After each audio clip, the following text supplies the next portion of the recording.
Poetry Center, bringing poetry to Paterson since 1980 at Passaic County Community College.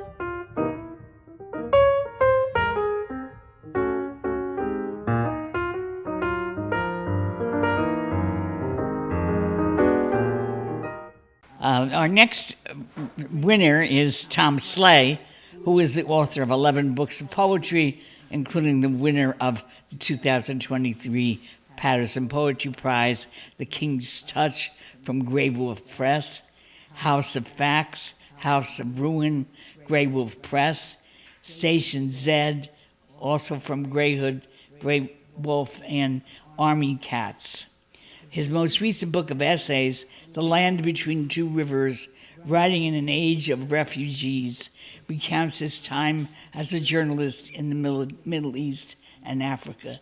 He's been a Guggenheim Fellow, NEA grant recipient, and winner of numerous awards, including the Kingsley Tufts Award, Shelley Memorial Award from the Poetry Society of America, John Updike Award, and Academy Award from the American Academy of Arts and Letters. He's a distinguished professor in the MFA Program at Hunter College and lives in Brooklyn, New York. Let's welcome Tom Sleigh.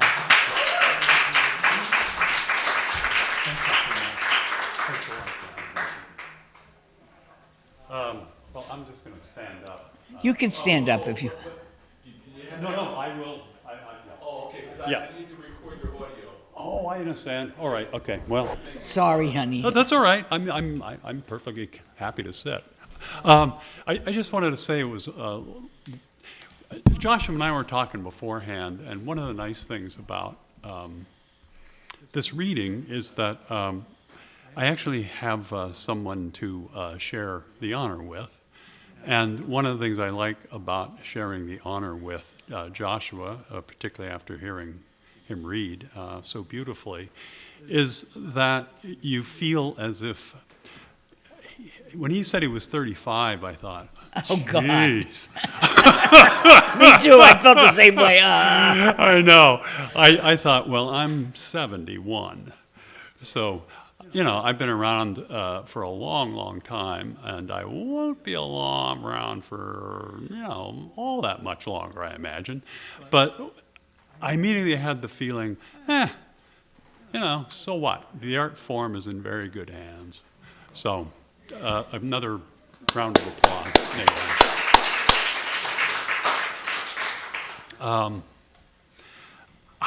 I think I'm going to make a hinge with what Joshua did. But before I do that, I just want to say a word about the workshop today. The folks who showed up, the very first person, Abby, she said, well, yeah, I'm an English teacher. The second person came in and said, well, yeah, I'm a retired English teacher. Third person came in, yeah, I'm a retired English. Everybody in my class was an English teacher, and I thought to myself, this is going to be a piece of cake.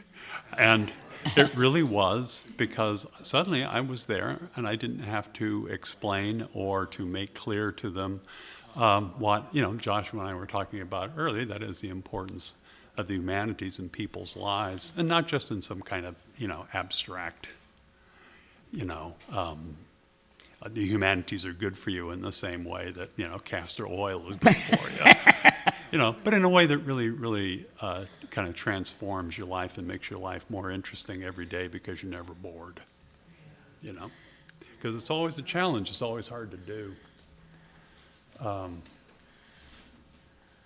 So I'll read for 20 minutes or so. Let's see here. I think I'm going to,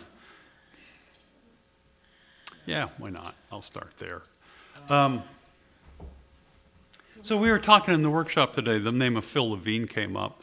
Phil was one of my dearest friends, and I knew him ever since forever. I mean, the first time I ever heard Phil read, first time I ever heard any poet read, was a million years ago at San Diego State University, where I was in high school.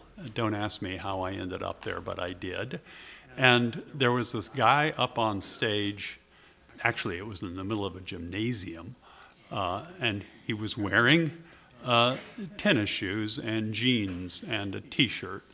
And I listened to him read, and I thought, wow, that was wonderful. And then I thought, I'm wearing tennis shoes and jeans and a T-shirt. How hard can it be?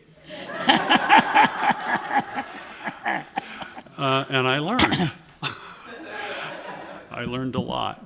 In any case, when Phil died, he died rather quickly. And he called me and wanted me to come visit him out in Fresno where he lived. He lived between Fresno and Brooklyn. And he said, Tom, you better get out here if you want to see me. And I said, okay, I'll get out on a plane and come out right away. And so I did. And one of the things you have to know about Phil is he died as irreverently as he lived. He was one of the funniest people on the planet. And he was not of that generation which, wore their hearts on their sleeve, far from it. Where I am somewhat milkier in my, affections. Anyway, I went into the house and I said to Phil, God, Phil, I really love you. And Phil said to me, Tom, I really love you too. And then 40 minutes went by and I just felt this huge swelling of emotion. And I said, Phil, I really love you. Phil kind of looked down his nose at me and said with notably less enthusiasm, Tom, I really love you too. And then I don't know what possessed me, but in any case, 40 minutes go by and I say, Phil, and Phil said, Tom, stop. Let's not use that word. And I thought to myself, okay, you're right, I won't use that word. But then I wrote a poem called That Word. So the only thing you need to know about Phil is that he had a lifelong heart arrhythmia. And otherwise you'll think the ending of the poem is poetic, but it isn't. It's literal. That word. He sits reading under his desk lamp. He loves how wind distresses tail and mane. He likes the rhymes internal and irregular, how people from the old days walk in and out of the poem, how the father who dies in one stanza can rise in another, how, despite the drought, the rain keeps falling in 14 lines. His rumpled bed is never not specific as the dent his head leaves in the pillow. He rubs his hand across his jaw, unshaven. His touch on the back of your wrist is delicate and urgent. When you help him up from bed, he isn't shy about holding on. When he lies back down, he grips his water bottle and won't let go. Smiling, says, let's not use that word. It's been used 10,876 times. He shrugs off the weepers, the brotherly lovers, the sour preachers turning purple and blue in their dandruff-sprinkled robes. Out in his backyard in Fresno, the oranges are ripening.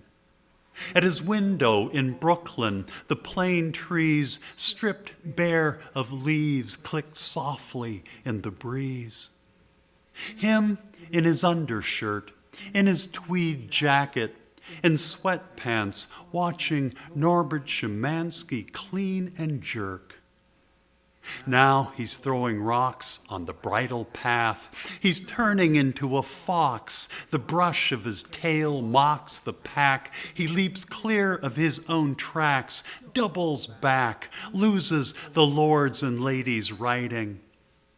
Now he's preaching to rats, showing them pages in holy books, money books, books of the entitled that are good to eat and chew right down. But all alone in a study with ice and sun. He scrawls with his fountain pen, crosses it all out, starts again. And this time, rising up, are the sheared away walls of an abandoned high school, a stack of rusted axles, a diner where nobody talks openly of love, but where ketchup and mockery are served up with the coffee, and his heart, arrhythmic, pulses out of sync, all on its own. Thank you. I mean, I think maybe like Joshua, both of us find it rather disconcerting to have applause after poems. But go ahead.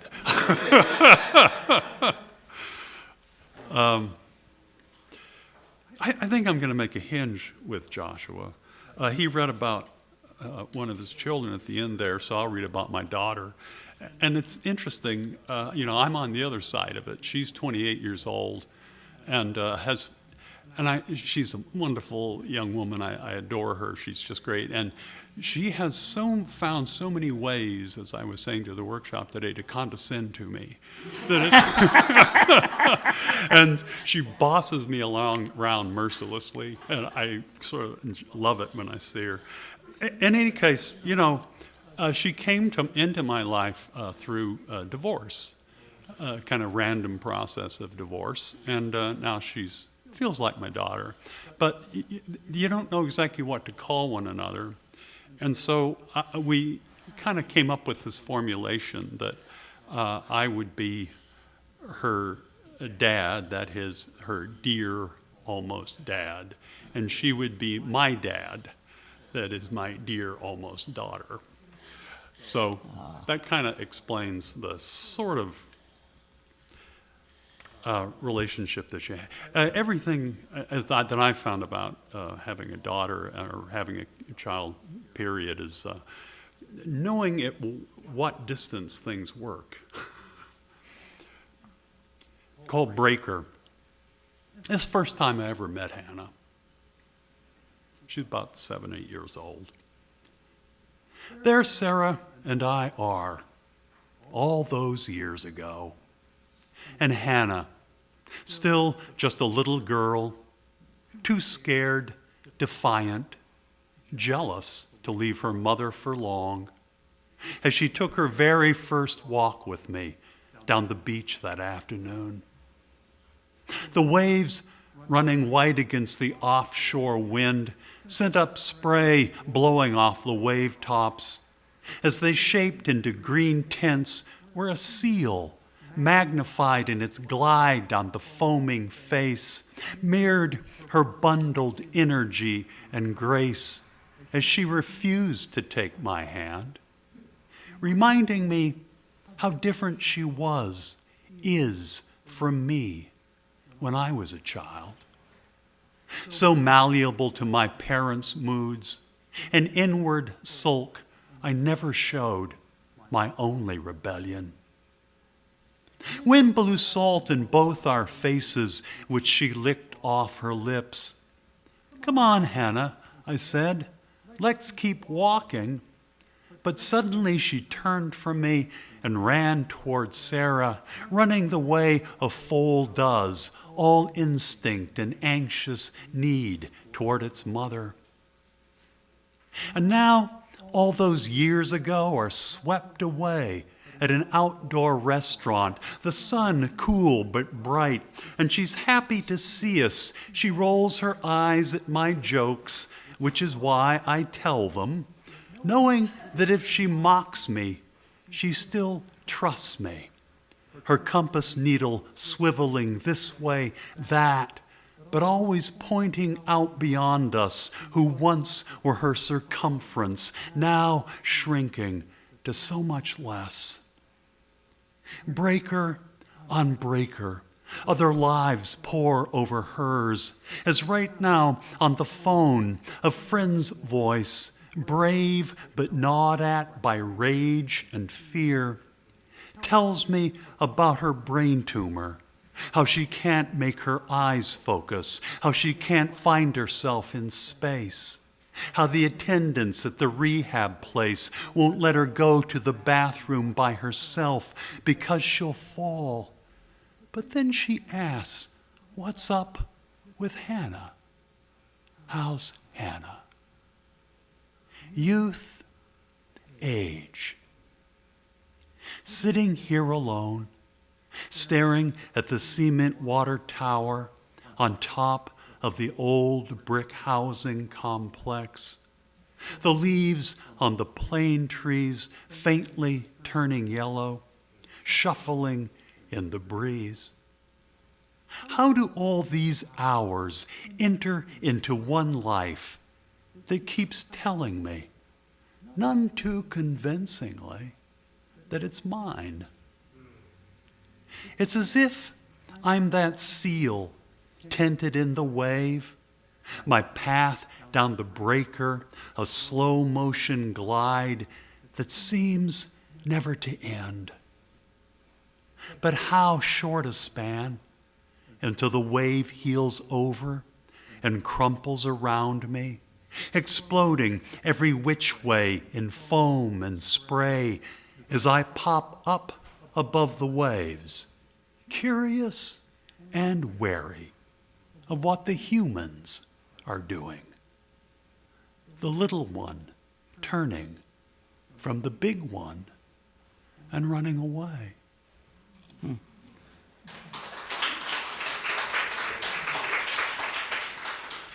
And like said in the introduction, I spent ever since 2007, I've been doing journalism in Middle East and Africa, almost exclusively about refugee issues. And so, I've been to Libya and Syria and Lebanon and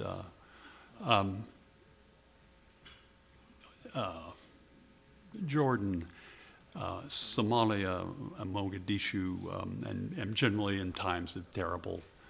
Well, every moment, there are some moments that are worse, some moments that are somewhat better.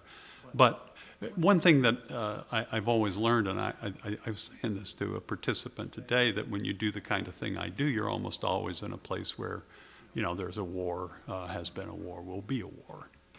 And you see a lot of things that you wouldn't ordinarily see. And this poem starts off one place and takes a hard left turn in the second part. And a lot of the work I've done focuses on Palestinian refugees.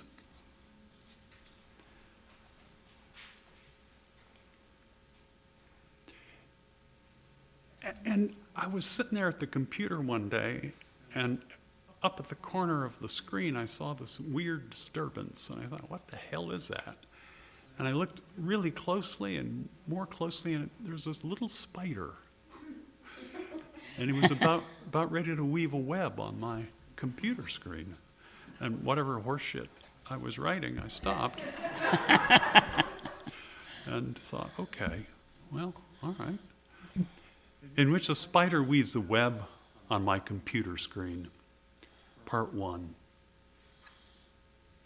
What is that shadow that weaves itself so fine across the edge of my computer screen?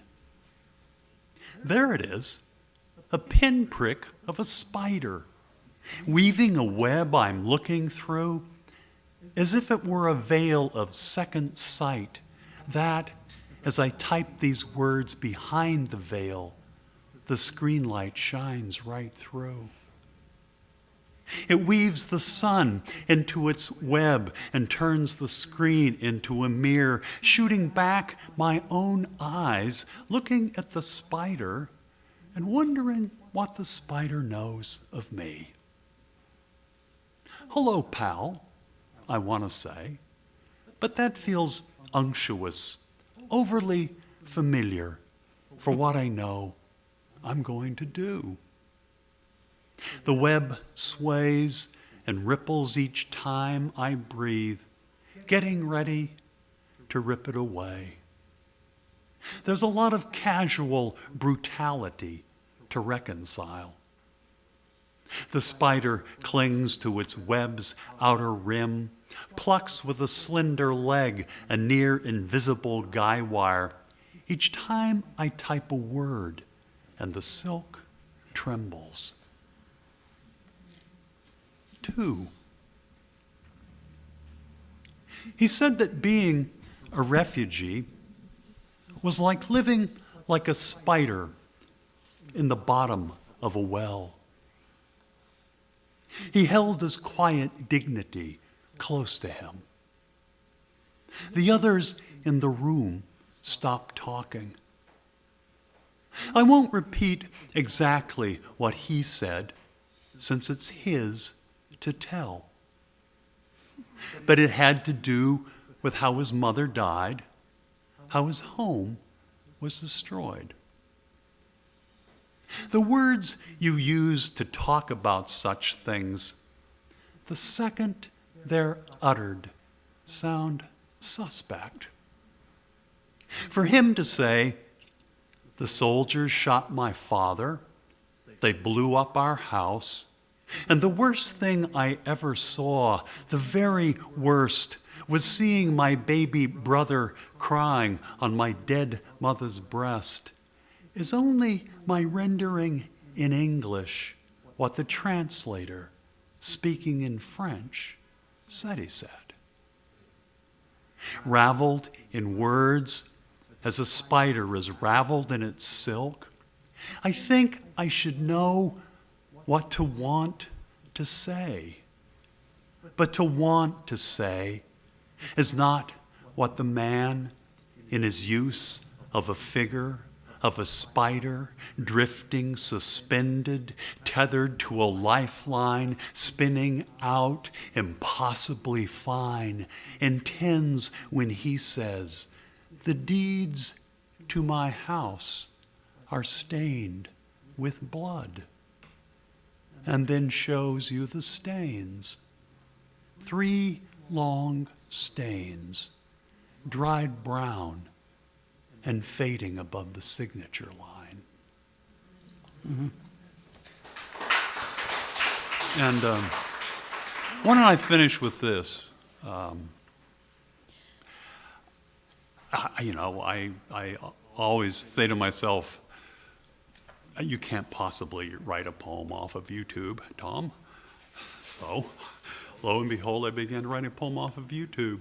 If you go on YouTube, you will see there's a beautiful YouTube video of a man out in the bush, and he has had a piano transported there, and it's a kind of an elephant sanctuary, and he's playing Debussy for the elephant. He's playing Clair de Lune, like the old chestnut, dee dee dee dee dee. And you're going, and the elephant is really into it. And I have to say, my mother died 2 years ago, took her own life just about this time.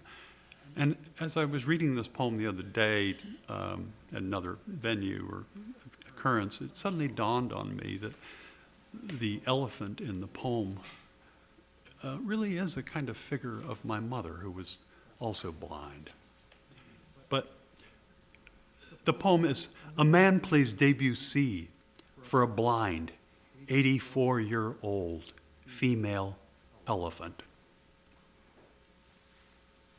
I read today how, when a poet was going mad, hearing voices under his bed, his friend hid a speaking tube inside the wall and would whisper encouraging suggestions that the poet shouldn't kill himself, should wait till after breakfast when sun and sausages and eggs would put him in a more hopeful frame of mind. But my friend Liam killed himself, and Tree, his wife, said that was what he wanted. Nobody should pity her or him, which, by the same token, reminds me of the young Palestinian woman at a protest telling me just after she was tear-gassed how she had no regrets. My voice coming out of nowhere, since her eyes, stinging, were tearing up so badly she couldn't see. And yet today, when I read how a poet was going mad, hearing voices, there was another voice inside me, interfering with the voice that said, "You're better off dead, you useless piece of shit."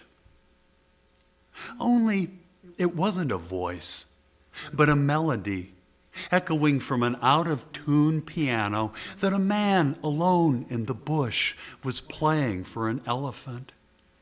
An old blind female in her baggy hide and cataracted eyes, who had spent her life hauling logs, being beaten and abused, and now kept her distance from the herd, a loner, restless, or so her keepers at Elephant's World said.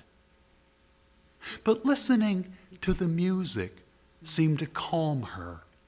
Her homely flat feet shuffling side to side, her ears flapping to cool herself, but also to show pleasure, even joy.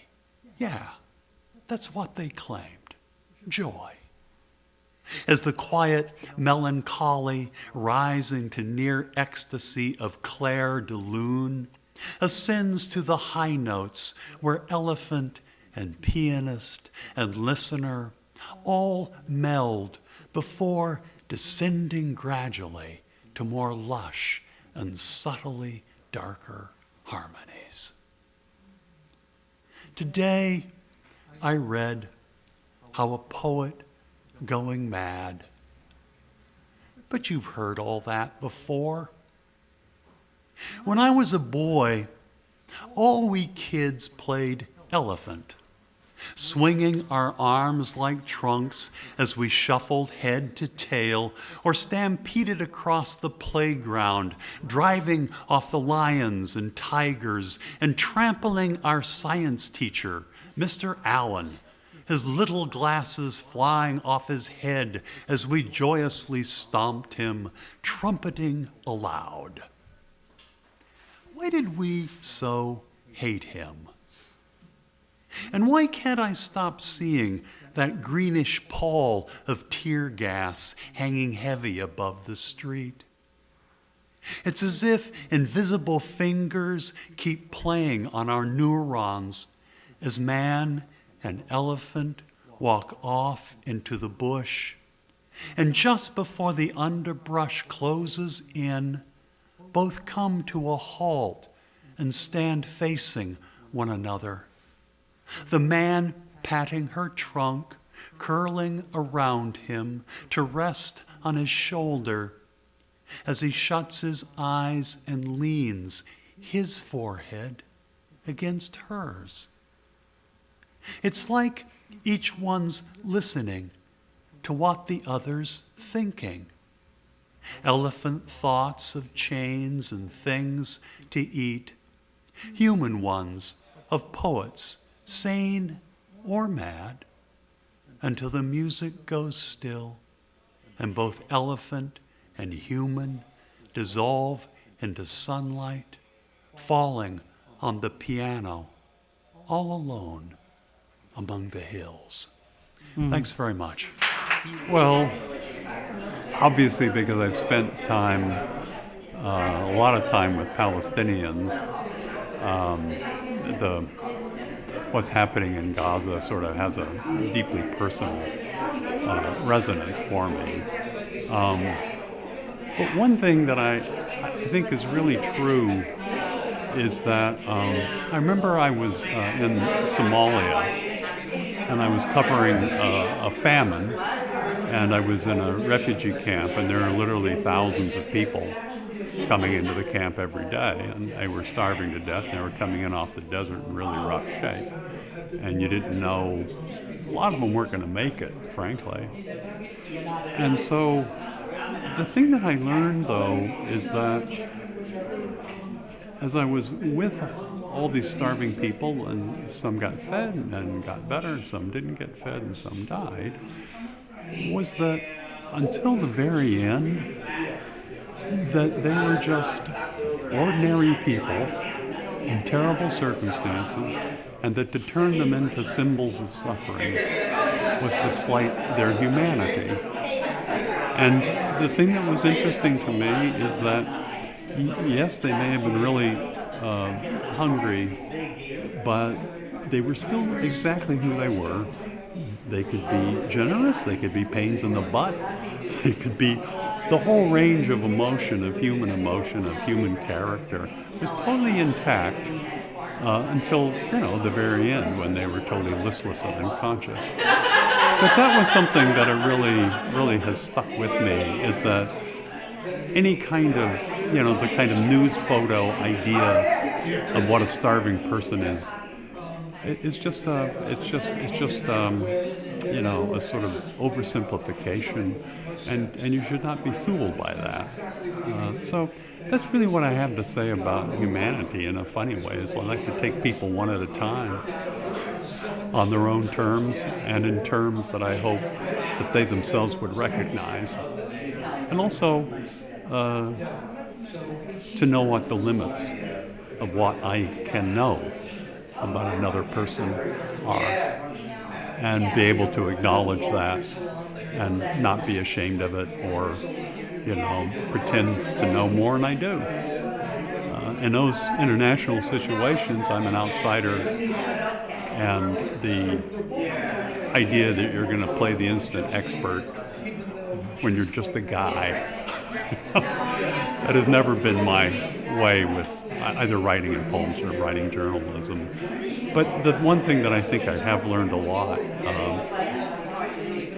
by doing the journalism, by doing the poems, is that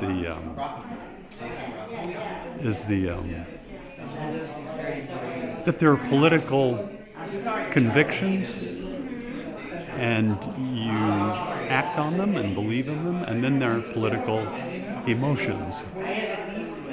And political emotions are a lot more complicated, because you feel a lot of different ways about certain things. And I remember I was traveling with a militia, and this will be the last thing I'll say, in Libya. And this militia had been part of the group that had taken Colonel Gaddafi prisoner when the regime fell. And this fellow was an electrical engineer like my dad before the war. And he had learned how to use weapons, just like the entire resistance had, because nobody else had weapons but Gaddafi's army. And as we were traveling through the desert, he began to talk to me about electrical capacity. So it was a very nerdy conversation. And then he showed me a film on his iPhone of the last few moments of Gaddafi on Earth. And what it was they pulled Gaddafi out of a culvert, they threw him over the hood of a truck, battle wagon, and they beat him. Slapped him and slapped him and slapped him.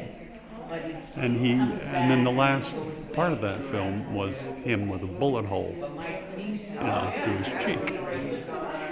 And the thing that was so interesting to me, what I meant by political convictions and political emotions, was that at a certain point, Gaddafi's a bad dude. You want him to go. But you have really complicated feelings about seeing a fellow human being beaten to death. And the disparity between your conviction and the complication of what you're feeling, that seems to me the area where poems, the kind of poems that I would like to write, come from. So.